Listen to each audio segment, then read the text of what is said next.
बच्चों, बीच में बहुत दिनों से मैंने आप लोगों को ये लेसन क्लियर नहीं किया है।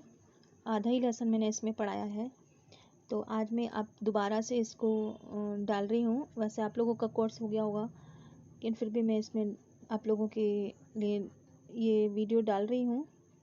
तो अपना जो लेसन चल रहा था अध्याय 20 उपभोक्ता शिक्षा और संरक्षण, इसमें आप लोगों ने ये अच्छा से पढ़ लिया है। उपभोक्ता शिक्षा से संबंधित उपभोक्ता कौन होता है? जो वस्तुएं को या सेवाओं को खरीदता है और उससे संबंधित शिक्षा प्राप्त करना उसका पूरा अधिकार है। उसको संरक्षण सरकार के द्वारा दिया जाता है। उसी के तहत हम इसमें आगे और पढ़ेंगे अभी, है ना।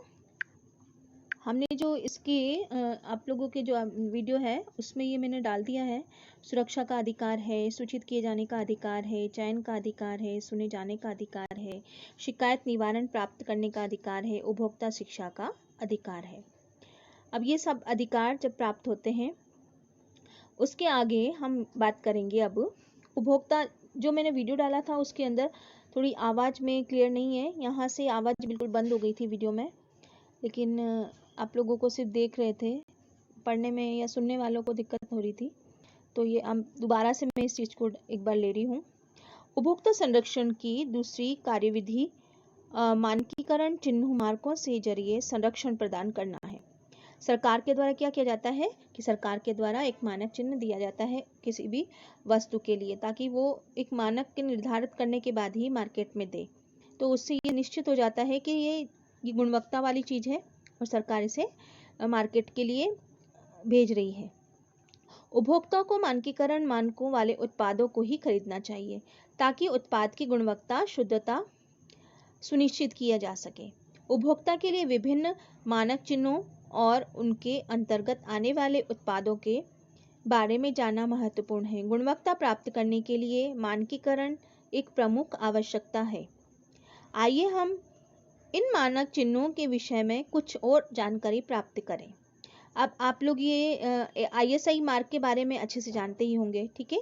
यह भारतीय मानक ब्यूरो BIS का प्रमाण चिन्ह है। BIS पहले भारतीय मानक संस्थान ISI, ठीक है, ये ISI मार्क जो दिया हुआ है कहलाता था। इस योजना के अंतर्गत उन विनिर्माताओं के लिए लाइसेंस जारी किए जाते हैं जिनके उत्पाद प्रासंगिक मानकों को पूरा करते हैं। भारतीय मानकों में खाद्य वस्तुओं जैसे सब्जियां, फल, मांस उत्पाद, मसाले, सुगंधित मसाले, संसाधित खाद्य पदार्थ, अनाज, सोया उत्पाद, कैंडी, टॉफी, पेय पदार्थ आदि आते हैं। BIS मानकों में उत्पादों में विद्युत उपकरण, साबुन, अपमार्जक, डिटर्जेंट, पेंट, कागज आदि सम्मिलित किए जाते हैं। योजना के दायरे में आने वाली विभिन्न वस्तुओं में से कुछ प्रमाणन अनिवार्य होता है। अब हम बात करेंगे एक मार्क की। एक मार्क फल उत्पाद आदेश FPO के अंतर्गत आता है। ये प्रमाण पत्र विशेष रूप से खाद्य उत्पादों के लिए है। उपभोक्ताओं को कोई भी कृषि उत्पाद खरीदने से पहले उससे संबंधित मुहर देख लेनी चाहिए, क्योंकि यह उत्पाद की विश्वसनीयता को सुनिश्चित करता है। FPO विभिन्न फल सब्जी उत्पादों की गुणवत्ता, संसाधन की सुविधाओं आदि के संदर्भ में वैज्ञानिक न्यूनतम मानकों को निर्धारित करता है। FPO विभिन्न फल उत्पादों के लिए धातु संबंधी संदूषकों के परिरक्षकों की सीमाओं का निर्धारण करता है। अब परिरक्षक क्या मतलब कि जो प्रिजर्वेटिव का काम करते हैं, लेकिन जो भी चीज़ें हम इसमें डालेंगे तो वो एक निश्चित मात्रा में ही होना चाहिए, उससे ज़्यादा नहीं होना, तो हमारे शरीर में धीरे धीरे निश्चित बीमारी का आमंत्रित करता है, हमारी रोग प्रतिरोधक क्षमता को कम कर देता है। तो जो परिरक्षक का प्रयोग कर रहे हैं वो भी एक लिमिट सीमा में ही करते हैं। तो इसका जांच इस मानक के द्वारा तय किया जाता है। FPO आ जाता है, एक मार्क आ जाता है, सिल्क मार्क आ जाता है, सिल्क में आप लोग खरीदते होंगे। वुलन मार्क आ जाता है, जो कि आप सर्दी के कपड़े खरीदते हैं उसमें वुलन मार्क लगा जाता है, ठीक है। अब हम बात करेंगे वुलन मार्क की। वुल मार्क अच्छी गुणवत्ता के ऊन तथा ऊनी वस्त्रों के लिए अंतर्राष्ट्रीय ऊन सचिवालय का मानक चिन्ह है। यह दर्शाता है कि ऊन शुद्ध है।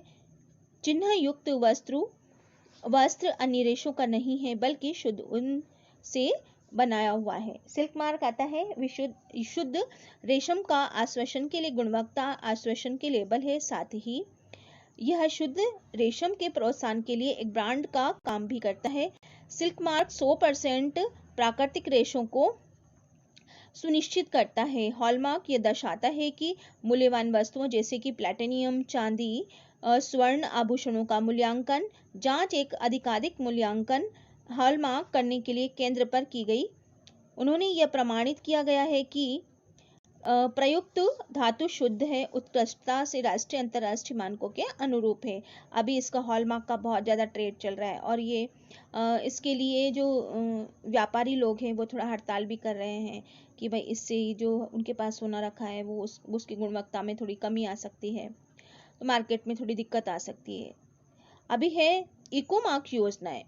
BIS घरेलू उपभोक्ताओं जैसे कि साबुन, डिटर्जेंट, कागज, पैकेजिंग, सामाजिक प्लास्टिक उत्पादों आदि के लेबलिंग के लिए इको मार्क योजना शुरू की गई है। इको मार्क चिन्ह एक मिट्टी का घड़ा जो दर्शाता है कि यह उत्पाद पर्यावरण के अनुकूल है और इसमें कोई खतरनाक अपशिष्ट नहीं है। यह बायोडिग्रेडेबल पुनः नवीनीकरण किया जा सकता है। अब हम बात करेंगे FSSAI की, राष्ट्रीय खाद्य सुरक्षा मानक प्राधिकरण।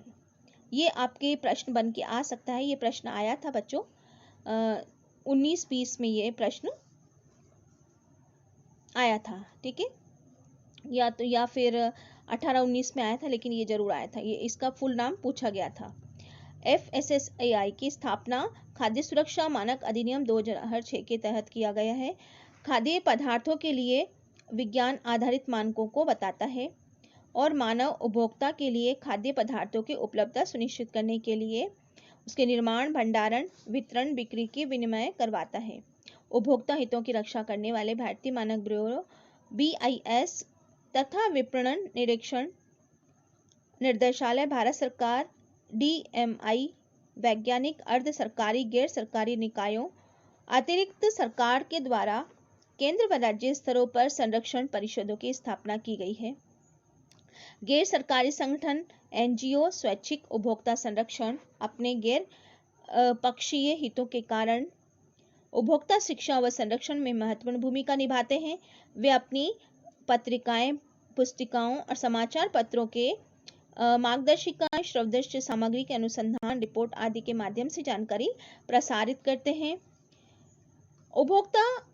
अनेक उपभोक्ता संरक्षण उत्पादों के तुलनात्मक परीक्षण, हानिकारक असुरक्षित खाद्यों के बारे में जागरूकता फैलाने का कार्य भी करता है। उत्पादों के बारे में बताना, उपभोक्ता के लिए नए वैधानिक प्रावधानों के बारे में जानकारी का प्रचार करना है, कानूनी सलाह प्राप्त करना, पैरवी करना, उपभोक्ताओं के शिकायतों को निपटाना, सतर्कता समूहों के रूप में कार्य करने में संलग्न करना, जनसभाएं आयोजित करना, उनके लिए पुस्तकालय और दस्तावेज केंद्र होते हैं। ये उपभोक्ता जागरूकता, सशक्तिकरण और उपभोक्ता आंदोलन के प्रमुख भूमिका निभाते हैं। भारत में हमारे यहाँ पे अनेक उपभोक्ता संगठन हैं जो कि उपभोक्ता के हितों में पत्र पत्रिकाओं में प्रकाशित किया जाता है। वायल जो कि दिल्ली का एक उपभोक्ता संगठन है, कंज्यूमर वायल्स नामक पत्रिका प्रकाशित करता है। CERGC जो कि अहमदाबाद में उपभोक्ता संरक्षण इंस्टाइट नामक पत्रिका निकालता है, जिसे इसी प्रकार अमेरिका में उपभोक्ता संघ कंज्यूमर रिपोर्ट्स निकालता है और ऑस्ट्रेलिया उपभोक्ता संघ चाइस नामक पत्रिका निकालता है। अब इसके अंदर प्रत्येक मनुष्य के लिए सिर्फ अधिकार ही नहीं है बल्कि उसके कोई कर्तव्य भी होते हैं। आपने कुछ अपने अधिकारों के और दायित्व के बारे में जरूर सुना होगा जो स्पष्ट रूप से दर्शाता है कि दोनों का निर्वहन साथ में ही हो सकता है। अतः अपने अधिकारों का प्रयोग करने से पहले अपने कर्तव्यों की जानकारी भी आवश्यक होती है। इसीलिए उपभोक्ताओं के रूप में अपने दायित्वों की जानकारी होना भी चाहिए और उपभोक्ता के दायित्व निम्नलिखित हो सकते हैं। नेक्स्ट वीडियो में हम बात करेंगे। देखिए बच्चों, अब यहाँ पे कर्तव्य और अधिकार की बात हो जाती है। जब हमारे कर्तव्य निश्चित होते हैं तो निश्चित ही हमें अधिकार भी प्राप्त हो जाता है। तो उपभोक्ताओं के कुछ निश्चित कर्तव्य हैं, उसके बारे में हम नेक्स्ट वीडियो में अभी बात करेंगे।